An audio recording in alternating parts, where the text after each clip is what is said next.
Hi, hello mom and sir, it's me again. Welcome to the part 3 of our video tutorial on how to use Sony Vegas Pro 16.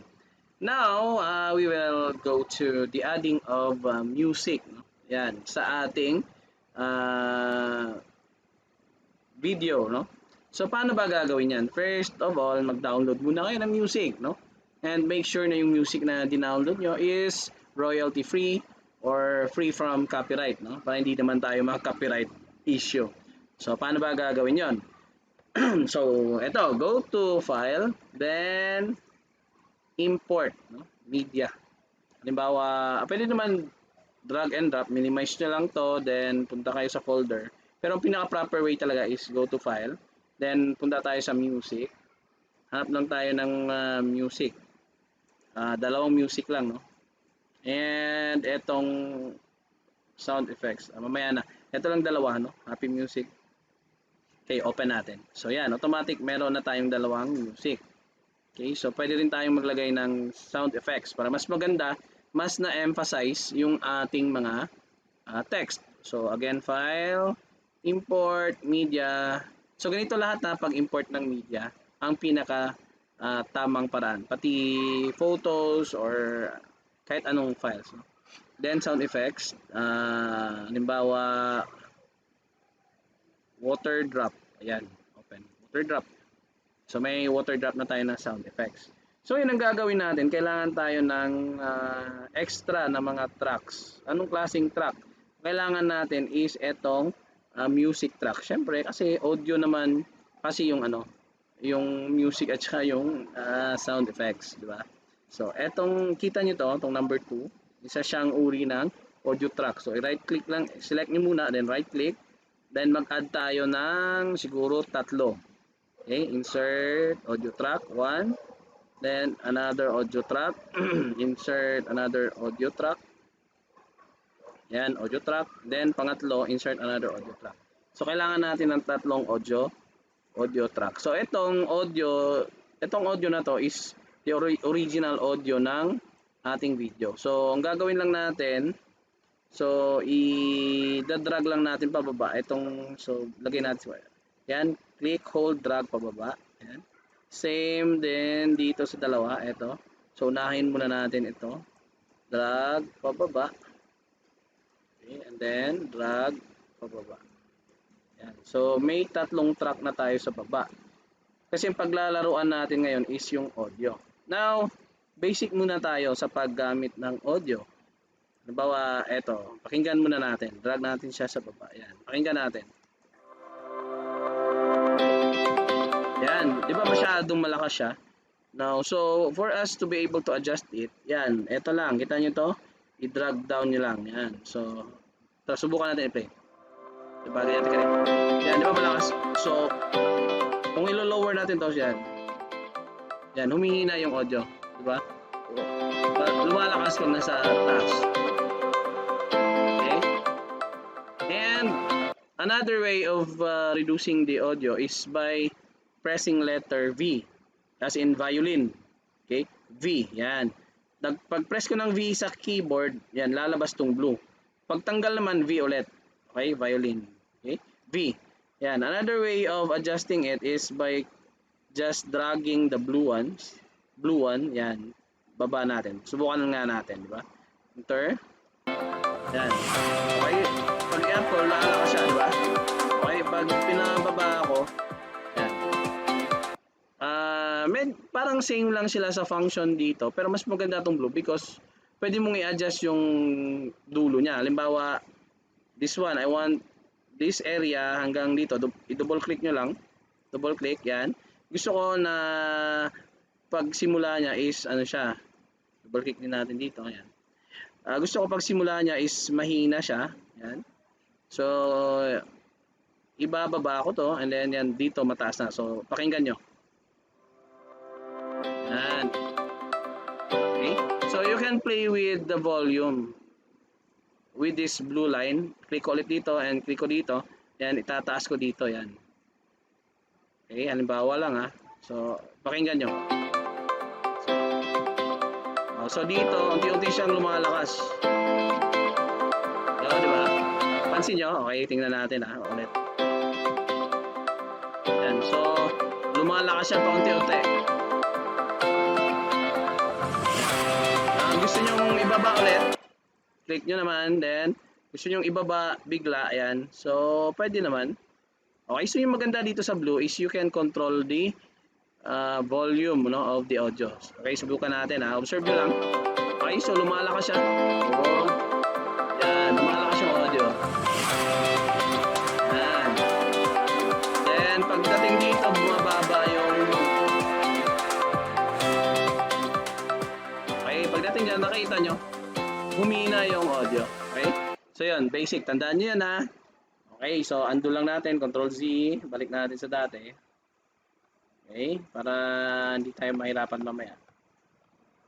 Okay, so that's the normal. Now, how to cut audio, kagaya pa rin ng clip, yan, S, yan, you can cut it. And then, halimbawa, pag dalawang audio, ito, isang audio, happy, inspiring, ito, no copyright, yan, dalawang audio yung gagamitin natin. Pwedeng ano sila, pwedeng pag ganito yung pag-combine nyo, pwede naman. So maraming paraan, no? So pwedeng so magmi-mix tayo ngayon. So i-overlap nyo lang. Yan. Narinig nyo? So nagko-connect yung dalawang audio, di ba? So, pwedeng ganun. No? Okay. Okay. Then, yan. Unti-unting nagsisimula yung yung isang audio, diba? So, connected siya. Pwede rin yung mas maganda is yung hindi natin siya i-connect diretso, no? Dapat meron siyang dito siya sa baba, isang audio line. Mas maganda to kasi mas nakokontrol natin. Kasi kung gagamitan natin ng V, yan.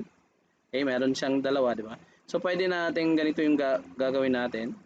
Yan. And then dito sa kabila naman, click, double click, yan. So yung mangyayari, pakinggan natin. Okay. So unti-unti siyang nagbi-build up, yan. So parang ganun lang yung pag-a-adjust ng audio. Okay? So sige. Click ko muna. Then punta na tayo, tanggalin ko muna tong lines na blue. So dito na tayo sa ating video. Lalagyan natin siya ngayon ng audio. Okay, so dapat importante sa video editing ang timing. Yan, so since nilagyan ko siya ng fade dito sa unahan, lagyan ko rin ng fade dito sa ayan, make sure na pareha sila. Etong sa background para sabay sila. Oh, yan. Diba? Yan, so i-adjust natin ng konti.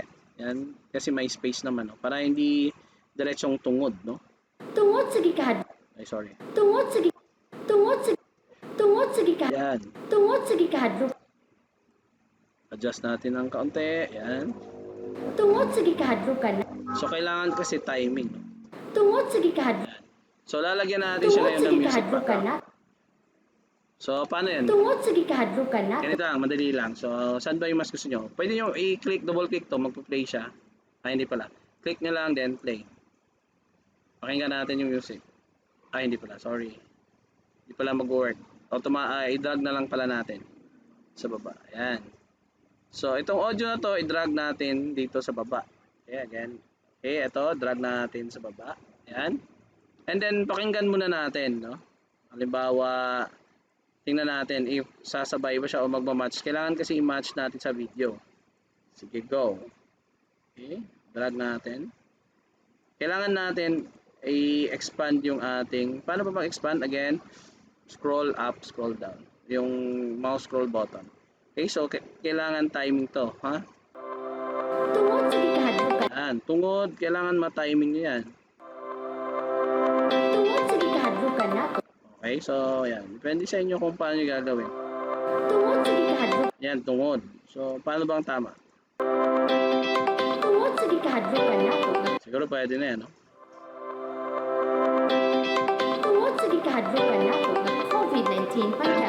Now, Now, ang problema natin, masyado siyang malakas. So, kailangan natin i-lower yung volume. So, in this case, di na natin kailangan munang gamitin yung V. Pwede naman ito lang muna, no?